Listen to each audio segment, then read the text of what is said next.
पण नव्याने तयारी करणाऱ्या विद्यार्थ्यांच्या मनातला हमखास प्रश्न, एमपीएससी किंवा कंबाईन क्लिअर करायची असेल तर दिवसात किती तास अभ्यास करू? खूप कॉन्ट्रोवर्शियल क्वेश्चन आहे आणि याला निश्चित असं कुठलंही उत्तर नाही. पण सर्वसाधारणपणे जर तुम्ही पूर्ण वेळ या परीक्षेची तयारी करत असाल, पूर्ण वेळ म्हणजे तुम्ही कुठलाही जॉब करत नाहीये, तुमचं शिक्षण संपलंय आणि शिक्षण संपल्यानंतर म्हणजे ग्रॅज्युएशन झाल्यानंतर तुम्ही आता तयारी करताय, तर दिवसात कमीत कमी 8 ते 10 तास तुम्ही अभ्यास करणं गरजेचं आहे. का 8 ते 10 तास? त्याचं रिझन हे आहे की आपला सिलेबस खूप मोठा आहे आणि एवढा मोठा सिलेबस जर तुम्हाला कव्हर करायचा असेल तर तुम्हाला एका दिवसामध्ये भरपूर जास्त कंटेंट वाचण्याची गरज असते, त्याचा सराव करण्याची गरज असते.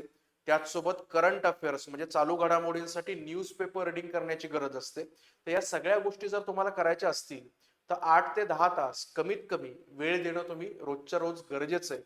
त्यामुळं अगदी कमी वेळही नाही आणि खूप जास्त वेळही नाही, पण मिनिमम एक ॲव्हरेज 8 ते 10 तास एवढा अभ्यास तुम्ही करावा, अशी या परीक्षेची तुमच्याकडून अपेक्षा असते.